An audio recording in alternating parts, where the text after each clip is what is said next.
লাগিব নাবাছিল এই কাৰণে যেতিয়া ত্ৰিপুৰাৰে হওক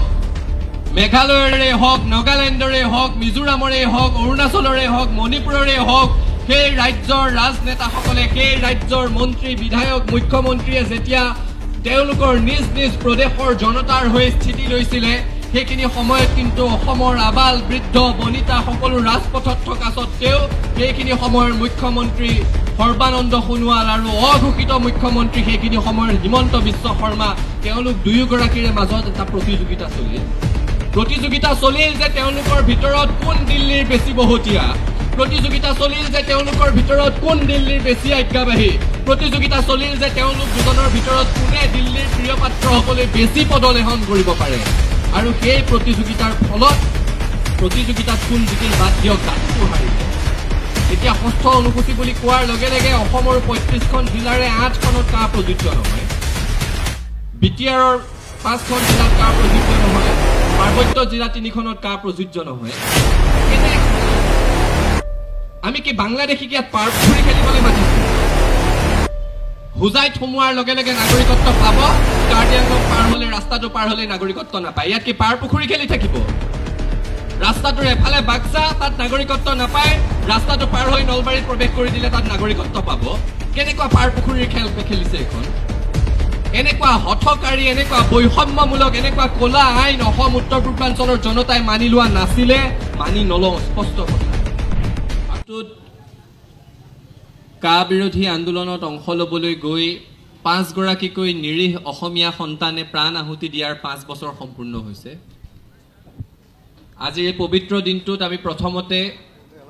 কা বিৰোধী আন্দোলনৰ 5 গৰাকী শ্বহীদলৈ সদৌ অসম ছাত্ৰ সন্থাৰ মজিয়াৰ পৰা আন্তৰিক শ্ৰদ্ধাঞ্জলি জ্ঞাপন কৰিছো আৰু এই আন্দোলনত গুলিবিদ্ধ হোৱা ৰাজেন মেধি যি এখন ভৰি তেখেতৰ প্ৰায় নষ্ট হোৱাৰ উপক্ৰম হৈছে ৰাজেন মেধি প্ৰমুখ্যে সমগ্ৰ অসমৰ যিসকল আবাল বৃদ্ধ বনিতাই কা বিৰোধী আন্দোলনত অংশগ্ৰহণ কৰি চৰকাৰী নিৰ্যাতনৰ বলি হ'ল তেখেতসকললৈ শ্ৰদ্ধা জ্ঞাপন কৰিছো বহু ছাত্ৰ সন্থাৰ সতীৰ্থ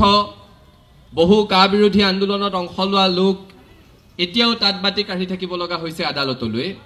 ৰজাঘৰীয়াই গোচৰ জাপি দি থৈছে তেওঁলোক আটাইকে এই শহীদ দিৱসটিৰ পবিত্ৰ ক্ষণত আমাৰ তৰফৰ পৰা সংগ্ৰামী অভিবাদন জ্ঞাপন কৰিছো 5টা বছৰ কা বিৰোধী আন্দোলন আৰম্ভ হোৱা তাৰ আগত কেবৰ আন্দোলন প্ৰায় এটা দশক ধৰি জাতিটোৱে যুঁজি আছে 2016 চনতে কেব আনিছিল তাৰো আগত 2015 চনৰ ছেপ্টেম্বৰ মাহতে বিদেশী অধিনিয়মত তেওঁলোকে সংশোধন কৰিছিল ফৰেনাৰ্ছ এমেণ্ডমেণ্ট ৰুল আনিছিলে আৰু যাৰ জৰিয়তে কাখন অনাৰ বাট প্ৰশস্ত কৰি লৈছিলে তেতিয়াৰ পৰাই সদৌ অসম ছাত্ৰ সন্থাই যুঁজি আহিছো বিৰোধিতা কৰি আহিছো আৰু কা বিৰোধী আন্দোলনত অংশ লৈ 5 গৰাকী শ্বহীদে শ্বহীদ বৰণ কৰাৰ আজি 5 বছৰ সম্পূৰ্ণ হোৱাৰ মুহূৰ্তত পুনৰ গভীৰ উপলব্ধি আৰু প্ৰত্যয়েৰে সৈতে ক'ব বিচাৰিছো অসম উত্তৰ পূৰ্বাঞ্চলৰ মানুহে কা মানি লোৱা নাছিল কা মানি লোৱা নাই আৰু ভৱিষ্যতলৈও আমি কা মানি নলওঁ এতিয়া ৰজাঘৰে চৰকাৰী পৃষ্ঠপোষকতাত অসম আন্দোলনৰ শ্বহীদসকলৰ শ্বহীদ দিৱস পালন কৰে আমাৰ কথাটো দেখি আসলতে ভাল লাগে আমি বিচাৰো অসমত প্ৰতিটো দল সংগঠন সেয়া ৰাজনৈতিক হওক অৰাজনৈতিক হওক 10 ডিচেম্বৰ তাৰিখটো খুব উলহ মালহেৰে সৈতে উপলব্ধিৰে সৈতে শ্ৰদ্ধাৰে সৈতে শ্বহীদ দিৱস পালন কৰক আমি ভাল পাওঁ কিন্তু একে সময়তে দুটা বিপৰীতমুখী স্থানত চৰকাৰখন যাতে অৱতীৰ্ণ নহয় তাৰ কাৰণে তেওঁলোকক আহ্বান জনাইছো হকিয়াই দিছো আপোনালোকে যদি অসম আন্দোলনৰ শ্বহীদক শ্ৰদ্ধা কৰে অসম আন্দোলনৰ সত্তাটোক সন্মান কৰে অসম আন্দোলনৰ শ্বহীদসকলৰ ত্যাগক স্বীকাৰ কৰে তেতিয়াহলে আপোনালোক যদি মানুহ হয় আৰু মেৰুদণ্ড আছে আপোনালোকে কা বিৰোধী আন্দোলনৰ শ্বহীদক অশ্ৰদ্ধা কৰিব নোৱাৰে কা বিৰোধী আন্দোলনটোক অসন্মান কৰিব নোৱাৰে আৰু কা বিৰোধী আন্দোলনৰ যুক্তিযুক্ততাক নস্যাৎ কৰিব নোৱাৰে এই কথাটো দুটা বিপৰীত মেৰুত কেনেকৈ থাকিব পাৰে 1979 চনৰ পৰা 1985 চনলৈকে ঐতিহাসিক অসম আন্দোলন 860 গৰাকী শ্বহীদ আৰু তাৰ পিছত ঐতিহাসিক অসম চুক্তিয়ে কৈছে যে 1971 চনৰ 24 মাৰ্চলৈকে অহা কেয়া হিন্দুৱে হওক মুছলমানেই হওক অসমত থাকিব তাৰ পিছত অহা সকলো যাব লাগিব কিন্তু কায়ে কৈছে যে 2014 চনলৈকে অহা হিন্দু অসমত থাকিব পাৰিব যি অসম চুক্তিক অবমাননা কৰিছে কি অসম আন্দোলনৰ শহীদৰ ত্যাগকো অবমাননা কৰিছে এতিয়া কেৱল শহীদ দিৱস পাতি যদি আপোনালোকে কাউ জাপি দিয়ে তেতিয়া হলে ঘৰিয়ালৰ চকুপানীটো কি লাভ নাই আপোনালোকে অসম আন্দোলনকো অপমান কৰিছে অসম আন্দোলনৰ শহীদকো অপমান কৰিছে আৰু অসম আন্দোলনৰ সত্তাটোকো নস্যাৎ কৰিছে হিন্দু মুছলমানৰ নামত বিদেশী ভাগ ভাগ কৰা ৰাজনীতিৰ অসমত কোনো স্থান নাই কাৰণ 2019 চনত যেতিয়া কা জাপি দিব ওলাইছিল বা কেবৰ আন্দোলনটো যেতিয়া 2016 ৰ পৰা আৰম্ভ হৈছিল এটা গণমুখী চৰিত্ৰ পাইছে 2019 চনত সেই কথাত কাৰো দিমত নাই সমগ্ৰ দেশতে আন্দোলন আৰম্ভ হৈছে কিন্তু সেইখিনি সময়ত সমগ্ৰ দেশত হোৱা কা বিৰোধী আন্দোলনৰ পটভূমি আৰু অসমত হোৱা কা বিৰোধী আন্দোলনৰ পটভূমি পৃথক আছিল দেশত কেৱল ধাৰ্মিক দৃষ্টিকোণৰ পৰা গোটেই আন্দোলনটো পৰিচালিত হৈছিল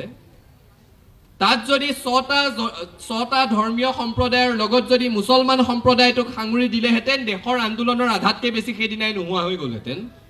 তাত কেৱল মুছলমানক কিয় বাদ দিছে সেই কথাটোক লৈ আন্দোলন অসমত সেইটো নহয় অসমত আমাৰ স্পষ্ট কথা যে হিন্দুৱে হওক মুছলমানেই হওক যাব লাগিব ঐতিহাসিক অসম চুক্তিৰ জৰিয়তে হিন্দু মুছলিম সকলোকে আমি বিশাল হৃদয় দেখুৱাই সমগ্ৰ দেশৰ হৈ অসমত স্থান দিছো তাৰ পিছত এজনকো নিদিও সেইটোৱে আছিল প্ৰতিজ্ঞা সেইটোৱে আছিল সংকল্প আৰু সেই সংকল্পৰে আন্দোলন হৈছিল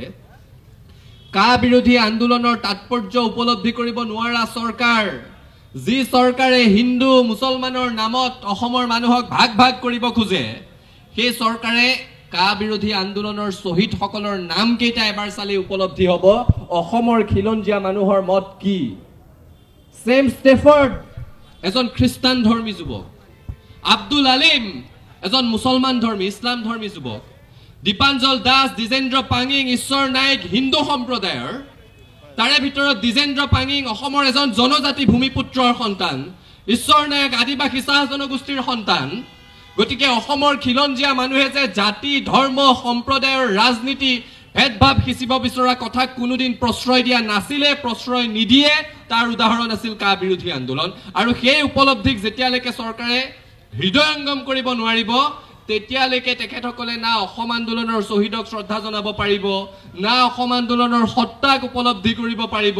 না অসমৰ জনগণৰ যি হৃদয়ৰ আবেগ যুক্তিনিষ্ঠ দাবী তাক কেতিয়াবা উপলব্ধি কৰিব পাৰিব এখন চৰকাৰে নোৱাৰে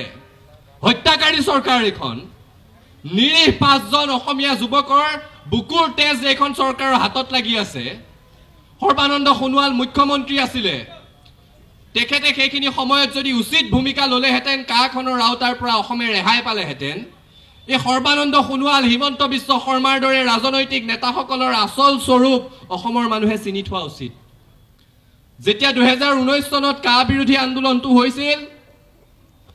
প্ৰথমবাৰ যেতিয়া তেওঁলোকে কাখন সদনত আনিছিল ৰাজ্যসভাত বিজেপি দলটোৰ সংখ্যাবল নাছিলে সদৌ অসম ছাত্ৰ সন্থা উত্তৰ পূৰ্বাঞ্চল ছাত্ৰ সংগঠন অসমৰ 30টাকৈ জাতীয় জনগোষ্ঠীয় সংগঠন আমি সেইখিনি সময়ত সমগ্ৰ দেশৰ প্ৰতিখন ৰাজ্যৰ প্ৰতিটো ৰাজনৈতিক দলৰ দুৱাৰত টুকুৰিয়াই চাইছো সকলোৰে পৰা সহায় বিচাৰিছো তেতিয়া তেওঁলোকে টিটকাৰি কৰিছিল আছুটো ৰাজনৈতিক হৈ গৈছে নেকি নাই হোৱা আসুৱে অৰাজনৈতিক চৰিত্ৰ অক্ষুণ্ণ ৰাখিও জাতিটোৰ স্বাৰ্থত যেতিয়া প্ৰয়োজন হৈছে সকলো ৰাজনৈতিক দলৰ দুৱাৰত টুকুৰিয়াইছো আৰু সেইখিনি সময়ত আসু নেছো অসমৰ 30 জনগোষ্ঠীয় সংগঠনে কৰা ৰাজনৈতিক সমীকৰণৰ কাৰণে তেওঁলোকে ৰাজ্যসভাত কাখন পাছ কৰিব নোৱাৰিলে আৰু সেইখিনি সময়ত চৰকাৰৰ এটা উপলব্ধি হ'ল তেওঁলোকে অনুভৱ কৰিলে যে কা বিৰোধী আন্দোলনটোত অসমৰ জনতাৰ লগতে উত্তৰ পূৰ্বাঞ্চলৰ জনতা একগোট হৈ থিয় দিছে মাৰ বান্ধি ওলাই আহিছে গতিকে তেওঁলোকে সেই ব্ৰিটিছৰ যি ডিভাইড এণ্ড ৰুল আছিলে সেইটোকে আকৌ প্ৰযোজ্য কৰিছে সেইটোকে তেওঁলোকে পুনৰ চলাই চাইছে আৰু সমগ্ৰ অসম উত্তৰ পূৰ্বাঞ্চলক ভাগ ভাগ কৰিবলৈ চেষ্টা কৰিছে যেতিয়া 2019 চনত কেবক কা কৰিবলৈ যত্ন কৰিছিলে আমি মনত ৰখা ভাল মনত আছে সৰ্বিত সৰ্বন হলেও পুনৰ মনত পেলাবলৈ পুনৰ সোঁৱৰণৰ কাৰণে এইখিনি কথা পতাৰ দৰকাৰ সেইখিনি সময়ত উত্তৰ পূৰ্বাঞ্চলৰ আন প্ৰান্তৰ যিকেইখন ৰাজ্য আছে আমাৰ চুবুৰীয়া ৰাজ্যৰ মুখ্যমন্ত্ৰীসকলে সকলো ৰাজনৈতিক দলে সকলো জনসাধাৰণে একেলগে আন্দোলন কৰিলে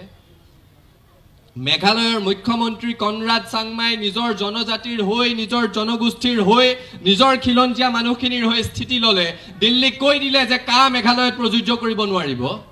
মণিপুৰে স্থিতি ললে কৈ দিলে যে কা মণিপুৰত প্ৰযোজ্য কৰিব নোৱাৰিব মিজোৰামটো আৰু একোজ আগুৱাই গ'ল তেওঁলোকে ৰাজপথত হোৰ্ডিং লগাই দিলে bye bye India welcome China বুলি তেওঁলোকৰ ৰজাঘৰৰ পৰা আৰম্ভ কৰি জনসাধাৰণলৈকে সকলো একত্ৰিত হৈ ওলাই আহিল যে দিল্লী আমাক এই ধৰণে শোষণ কৰিব নোৱাৰিব আমি কা মানি নলওঁ ফলত তেওঁলোক বাচি গ'ল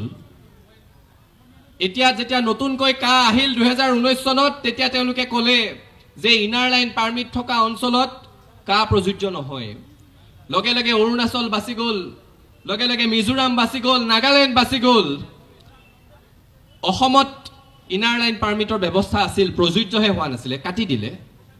অসমত ইমান ডাঙৰ আন্দোলন 5 গৰাকী শহীদ তাৰ পিছতো কাটি দিলে কিন্তু মণিপুৰৰ মানুহে যেতিয়া ৰজাঘৰে একেলগে স্থিতি ললে মণিপুৰত ইনাৰ লাইন পাৰমিট দি হলেও কাৰ আউটাৰ পৰা বাহিৰত ৰাখিলে তাৰ পিছত কৈ দিলে যে ষষ্ঠ অনুসূচীৰ এলেকাত কাখন প্ৰযোজ্য নহয় কাৰণ কনৰাড চাংমাই স্থিতি ললে